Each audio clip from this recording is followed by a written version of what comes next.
शुक्र, पृथ्वी का भीतरी ग्रह, उसकी दुष्ट बहन इसलिए क्योंकि उसका द्रव्यमान और आकार करीब करीब पृथ्वी जितना ही। दुष्ट इसलिए क्योंकि शुक्र बहुत गर्म और विषाक्त। लेकिन शुक्र मशहूर है और महत्वपूर्ण अपने पारगमन ट्रांजिट के लिए। 100 साल से अधिक के अंतराल में शुक्र एक काले बिंदु के रूप में सूर्य के सामने नजर आती है। एक ऐसी घटना जो 100 साल से अधिक समय के बाद 8 साल के अंतराल की जोड़ियों में होती है। शुक्र का पारगमन। हम इंसानों ने सबसे पहले इस अद्भुत घटना को देखा वर्ष 1639 में। उसके बाद से इसका महत्व बढ़ता गया है। यही वो घटना है जिसमें हमने सूरज और पृथ्वी के बीच की दूरी को नापा। समझते हैं शुक्र के पारगमन को। सबसे पहले खेल के मैदान में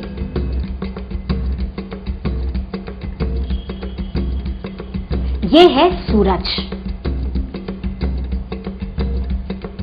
और ये आ गई पृथ्वी। अपनी कक्षा में सूरज के चक्कर काटती पृथ्वी। ध्यान दें कि किस तरह जो बच्चा पृथ्वी बना है वो काफी धीरे धीरे चल रहा है। साथ में उसने पृथ्वी दर्शाता ग्लोब सूरज की लाइन में एक ही स्तर पर पकड़ा हुआ है। ये आ गई शुक्र।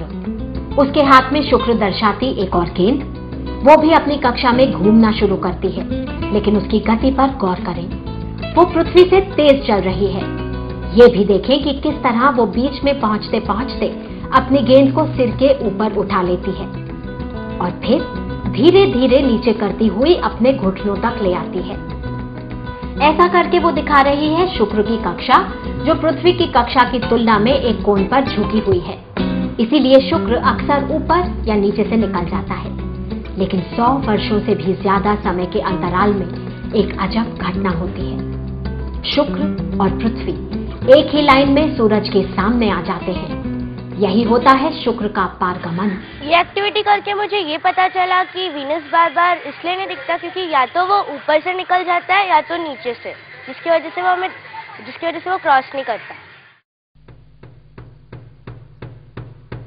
क्यों निकल जाता है शुक्र पृथ्वी की कक्षा के ऊपर या नीचे से? ये बात हम एक सरल सा मॉडल बनाकर देख और समझ सकते हैं। मॉडल बनाने के लिए चाहिए ये सामान: कड़ा सफेद कार्ड पेपर, 2 गोल तश्तरियां, एक बड़ी दूसरी छोटी, घेरे बनाने का एक आसान तरीका, कार्ड पेपर काटने के लिए एक कटर, साथ में कैंची भी, एक लंबा रूलर और रंगीन बिंदियों का पैकेट। बनाना है इस तरह: कार्ड शीट के ऊपर बड़ी वाली तश्तरी रखें और एक घेरा बना लें।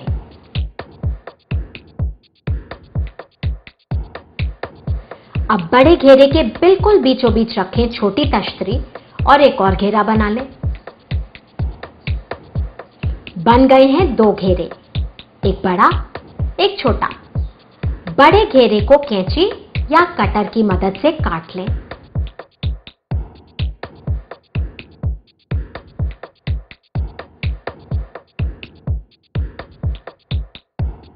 अब रूलर की मदद से व्यास के ऊपर 2-2 इस तरह के निशान लगा लें। अब आपको काटना है अंदर वाला घेरा एक निशान से दूसरे निशान तक, इस तरह कि दोनों घेरे जुड़े रहें।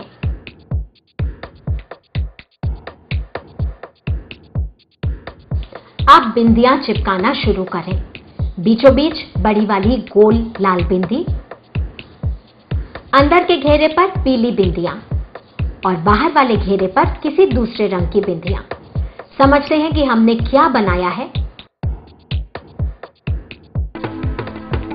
शुक्र के पारगमन को समझने के लिए बनाया है ये मॉडल।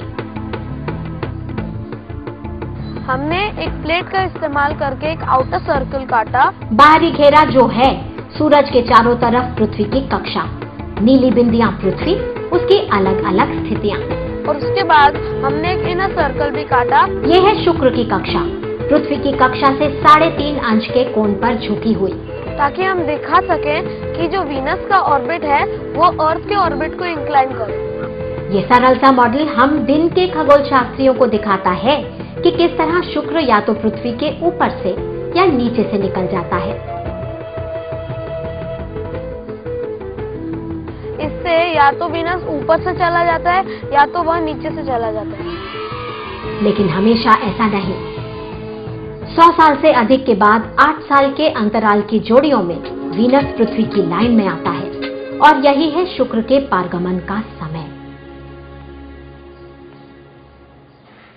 6 जून 2012, 6 जून, 6 जून, 6 जून।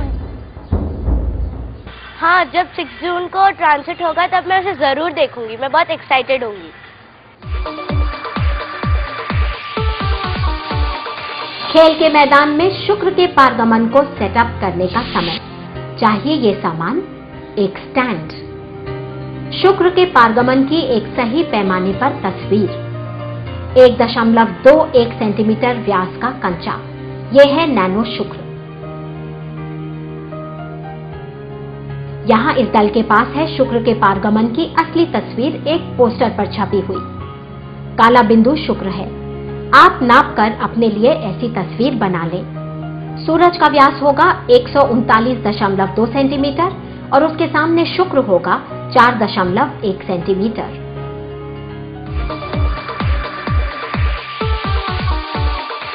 स्टैंड को मैदान में पोस्टर से काफी दूर पर रख दें।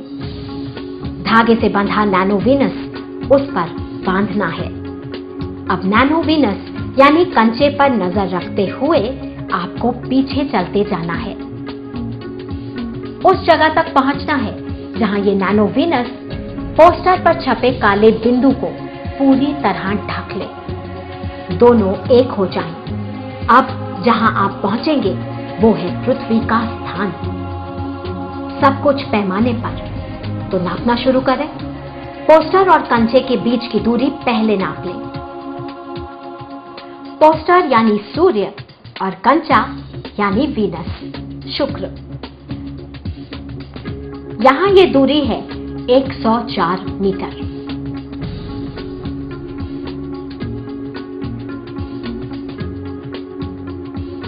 इसके बाद आपको नापनी है पृथ्वी की सूरज के पोस्टर से दूरी।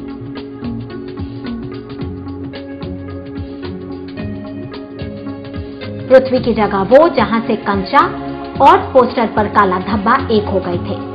यहां ये दूरी है 149 मीटर।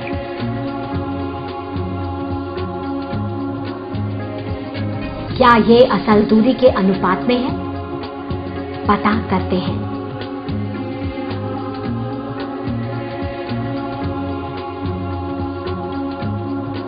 एक 104 का भाग हमें करना है 149 से।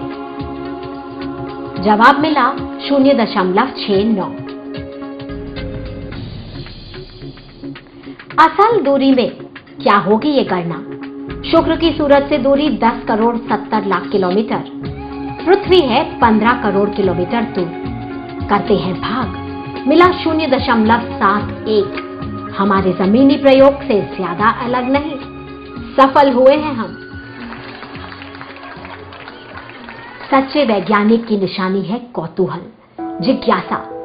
देखते हैं कि धागे पर लटके नैनो शुक्र की तुलना में सूरज के सामने पारगमन करता शुक्र कितना बड़ा है। क्या वो बराबर है? क्यों दिख रहा है पारगमन करता शुक्र असल से काफी बड़ा?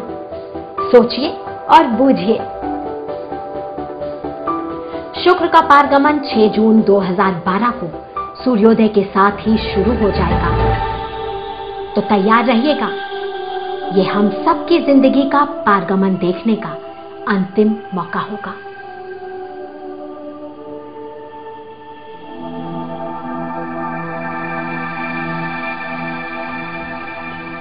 विज्ञान खेलते रहिए, प्रयोग करते रहिए और अपने अनुभव हमसे बांटते रहिए। आप हमें इस पते पर अपनी प्रतिक्रियाएं अपने अनुभव लिख भेजिए। आप हमें ईमेल भी कर सकते हैं।